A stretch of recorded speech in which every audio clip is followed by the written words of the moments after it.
कि ए cross B और B cross ए बराबर नहीं होते हैं। ठीक है। अच्छा, एक चीज और आपको मैं बता दूं, ये जो ए क्रॉस बी है, ये खुद भी एक क्या है, सेट है।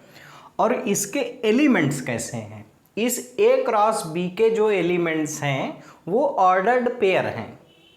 ठीक है। तो ए क्रॉस बी का एक एलिमेंट है अपना ये, ए क्रॉस बी का एक एलिमेंट है अपना ये, जो कि एक क्या है, ऑर्डर्ड पेयर है। दूसरा एलिमेंट क्या है इसका, ये है, ये भी क्या है, एक ऑर्डर्ड पेयर है। तो ये चीज आप लोग ध्यान रखिएगा, A cross B B cross A के बराबर क्यों नहीं हो सकता है, क्योंकि पहला एलिमेंट हमें ए से ही लेना है और दूसरा एलिमेंट हमें किससे लेना है, बी से लेना है। ठीक है सर, चलिए आगे चलते हैं हम लोग। तो कार्टेशियन प्रोडक्ट मैंने आपको बता दिया है सर।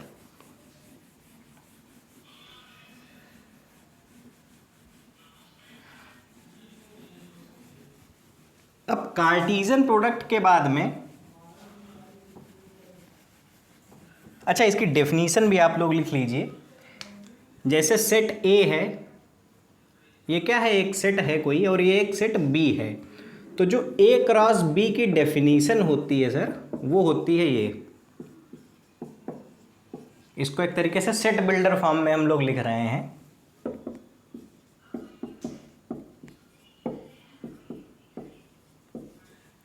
ठीक है। तो ए क्रॉस बी में स्मॉल ए कामा स्मॉल बी इस तरह के एलिमेंट आते हैं, जो कि क्या है, ऑर्डर्ड पेयर है। स्मॉल ए सेट ए से लिया जाता है और स्मॉल बी सेट बी से लिया जाता है। ठीक है सर। और इस तरीके के जितने भी पॉसिबल ए और बी हैं, उन सब को जब आप इस सेट के अंदर भरेंगे तो ए क्रॉस बी आपका बनके तैयार हो जाएगा सर। ठीक है, इतनी बात हो गई। एक चीज और देखिए आप लोग, मान लो आपका सेट ए ये है 1 2 3 और सेट बी अपना है ए कॉमा बी। अब हम अगर ए क्रॉस बी निकालेंगे तो हमारा ए क्रॉस बी कुछ ऐसा आ जाएगा सर।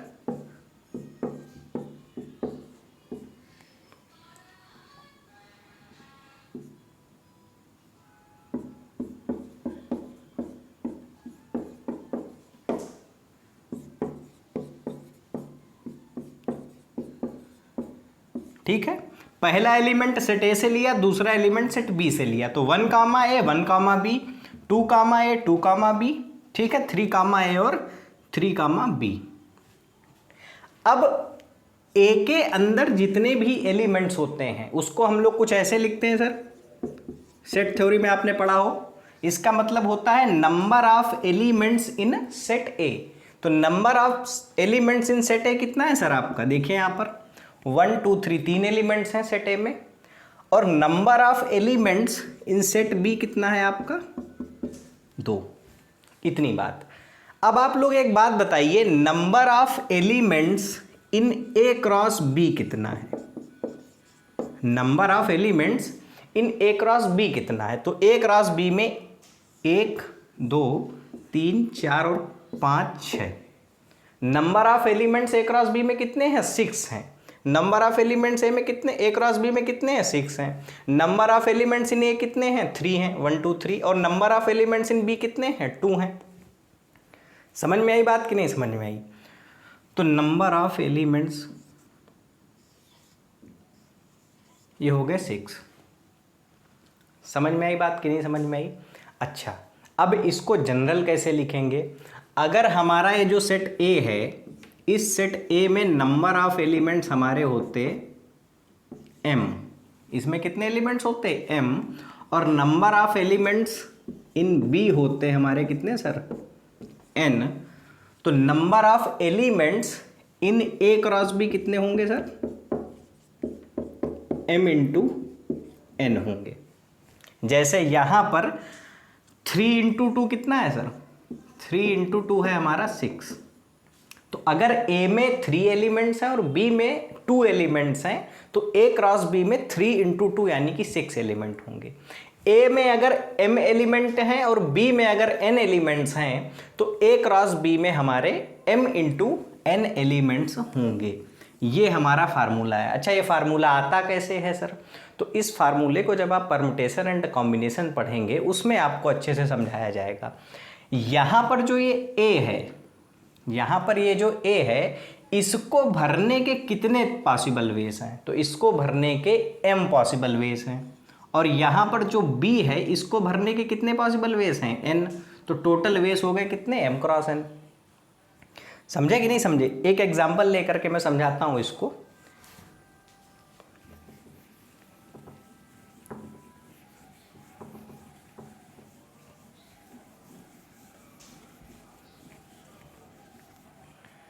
जैसे यहाँ पर आपका है कानपुर, यहाँ पर है आपका, अरे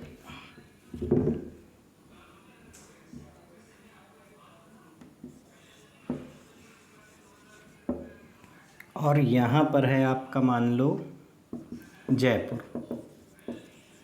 ठीक है, कानपुर से दिल्ली जाने के 3 रास्ते हैं। कानपुर से दिल्ली जाने के कितने रास्ते हैं सर? 3 रास्ते हैं।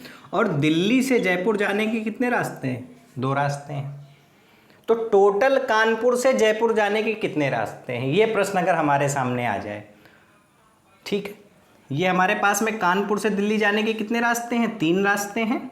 और दिल्ली से जयपुर जाने के कितने रास्ते हैं? 2 रास्ते हैं। तो कानपुर से जयपुर पहुंचने के टोटल कितने तरीके हैं या कितने रास्ते पॉसिबल हैं? ये प्रश्न मैं आपसे पूछ रहा हूं। तो आप लोग देखिए, एक रास्ता तो ये हो जाएगा कि हम इस रास्ते से जाएं और इससे चले जाएं। ये एक तरीका हो सकता है कि नहीं हो सकता है? दूसरा तरीका क्या हो सकता है? हम इस रास्ते से जाएं फिर इस रास्ते से चले जाएं। 2 रास्ते हो गए ये। अच्छा, इस रास्ते से जाएं, ऊपर वाला ले लें, एक तरीका ये हो सकता है। इस रास्ते से जाएं, नीचे वाला रास्ता ले लें। उसी तरीके से इसमें भी ये रास्ता या ये रास्ता। तो टोटल आप लोग गिनेंगे तो 2 रास्ते ये हुए, 2 रास्ते ये हुए और 2 रास्ते ये हुए। तो टोटल कितने रास्ते हो गए? 6 रास्ते हो गए। इसको आप लोग इस तरीके से भी समझ सकते हैं कि आपको पहले एक काम करना है। एक काम क्या है हमारा? कानपुर से दिल्ली जाना। और उसके बाद में दूसरा काम करना है। दूसरा काम क्या है? दिल्ली से जयपुर जाना।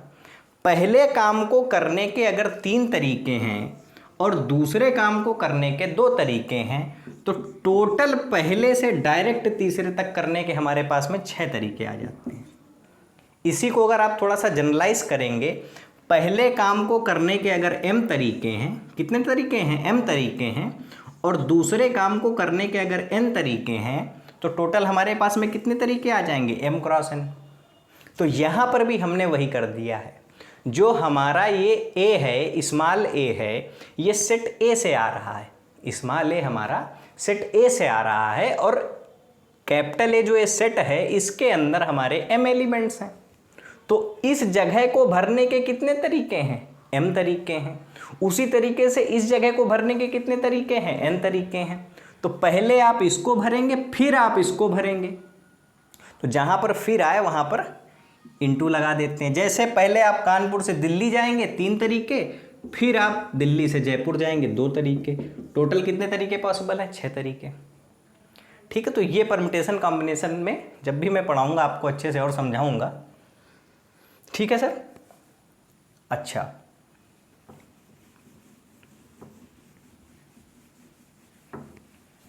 तो यहां से क्या बात निकल के आई कि अगर नंबर ऑफ एलिमेंट्स इन ए आपका m है, number of elements in b आपका n है, तो number of elements in a cross b आपका m क्रॉस n होगा या m इंटू n होगा। समझ में आ गई बात? जैसे एक एग्जाम्पल भी देखिए। क्वेश्चन ऐसे आएगा कि ये आपको सेट A दिया गया है और ये आपको सेट B दिया गया है,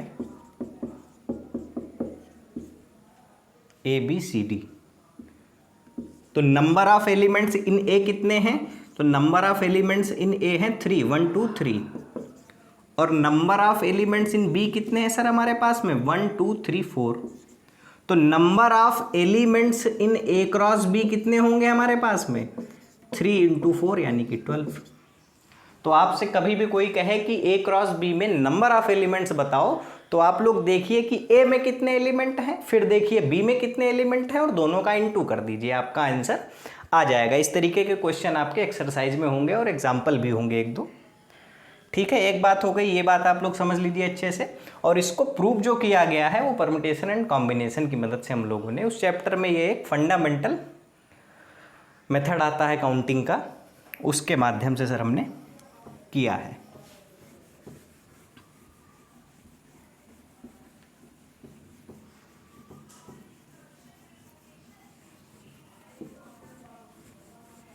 ठीक है सर,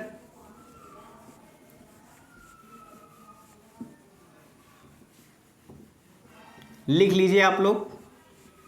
और एग्जाम्पल भी मैंने दे दिया है, और उसके बाद में जब एग्जाम्पल करवाऊंगा इस चैप्टर के, क्वेश्चन करवाऊंगा, तो जो भी थ्योरी थोड़ी सी बची हुई होगी वो भी समझा दूंगा, तो चीज़ें एकदम आपको क्लियर हो जाएंगी सर। एक बात और देखिए, ये अपना एक ऑर्डर्ड पेयर है, ये अपना एक ऑर्डर्ड पेयर है, और ये अपना कोई दूसरा ऑर्डर्ड पेयर है सी कॉमा डी।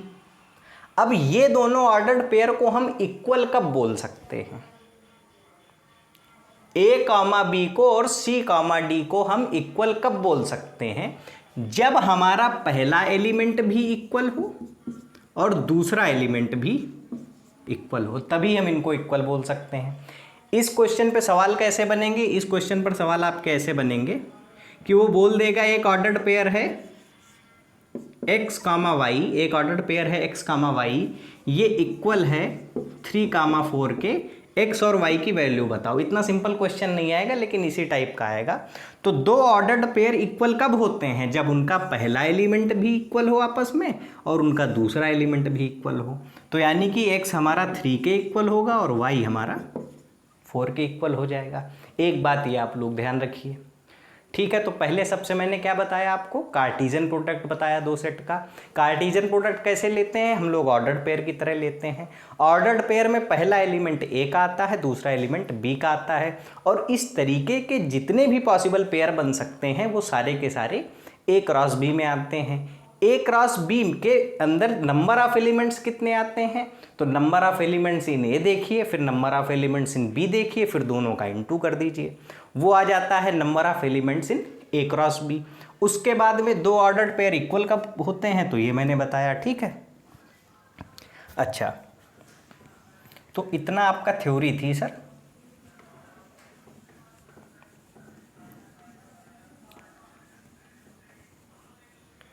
अब देखता हूं मैं कि क्वेश्चन क्या है आपके पास में।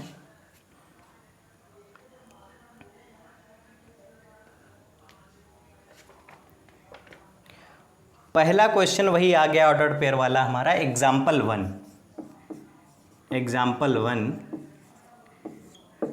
1 क्या बोल रहा है सर कि इफ, अब मुझको लिखना भी पड़ेगा, आप लोग बढ़ा सकते हैं यहाँ पर चाहें तो, x+1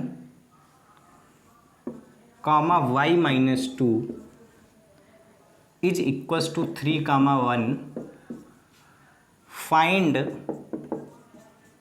x एंड y। ठीक है, ये एक ऑर्डर्ड पेयर लिखा है। इस ऑर्डर्ड पेयर का पहला एलिमेंट कितना है हमारा सर? x+1, और दूसरा एलिमेंट कितना है? y minus 2। इसको इक्वल दिखाया है एक दूसरे ऑर्डर्ड पेयर के। इस ऑर्डर्ड पेयर का पहला एलिमेंट है 3 और दूसरा एलिमेंट है क्या सर हमारा? 1। तो अब हमसे पूछ रहा है कि x और y बताओ। तो मैंने अभी जस्ट आपको बताया सर कि दो ऑर्डर्ड पेयर इक्वल कब होते हैं? जब उनका पहले एलिमेंट भी, उनके दोनों के पहले एलिमेंट इक्वल हों आपस में और दूसरे एलिमेंट इक्वल हों। यानी कि x+1 हमारा 3 के इक्वल होना चाहिए। अगर ये दोनों इक्वल हैं तो x+1 को किसके इक्वल होना चाहिए? 3 के इक्वल होना चाहिए, और y माइनस 2 को हमारे 1 के इक्वल होना चाहिए। तो x+1 3 के इक्वल होने का मतलब क्या है? इसको आप सॉल्व करेंगे 1 को उधर ले जा करके, तो x हमारा 2 के इक्वल आ जाएगा। सिमिलरली जब 2 को उधर ले जाएंगे तो y हमारा कितना आ जाएगा? y हमारा 3 आ जाएगा। तो 2,3 हमारा ये आंसर आ जाएगा x और y का। ये हमारा पहला सवाल हो गया। उसके बाद में एग्जाम्पल 2 देखिए।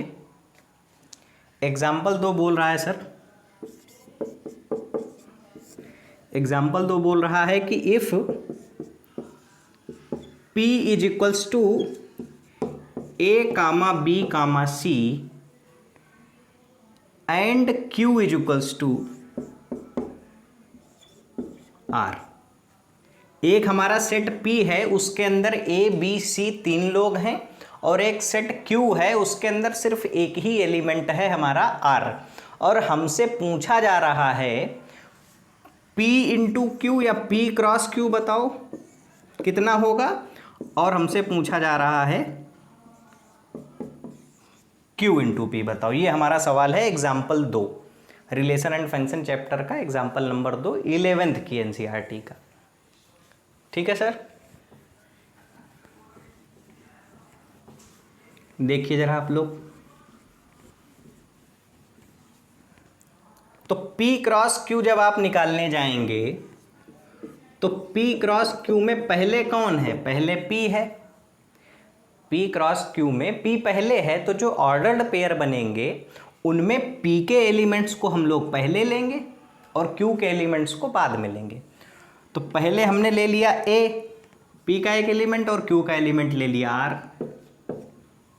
अब Q के पास में कोई दूसरा एलिमेंट तो है नहीं तो हम लोग A के साथ में उसको भी लेते, तो A कामा R से बस इतना हो गया। उसके बाद हम लोग B कामा R ले लेंगे, फिर C कामा R ले लेंगे,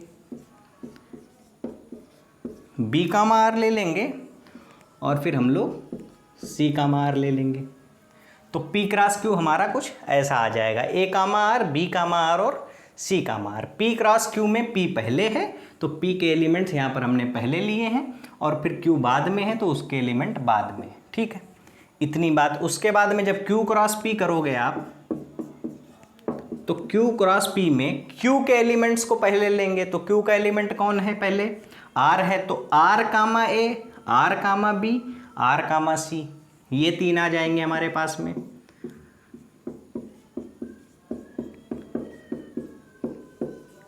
ठीक है सर,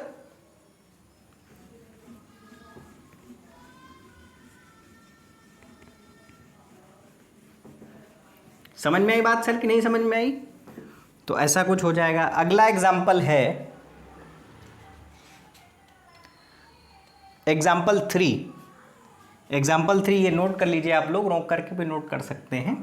एग्जाम्पल 3 थोड़ा सा बड़ा है तो पूरे में ही मैं कर रहा हूं उसको।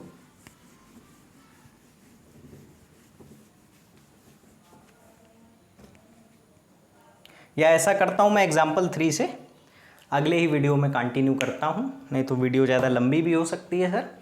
बाकी आप लोगों को अगर ये वीडियो अच्छा लगा हो तो अपने दोस्तों के साथ भी आप लोग शेयर कर सकते हैं, और मैं पूरी मैथ इसी तरीके से आपको एक एक चीज़ें छोटी छोटी जो हैं समझा करके पढ़ाऊँगा। अभी थोड़ा सा क्या है सर कि गर्मी है तो थोड़ा सा समस्याएँ ज़्यादा हैं।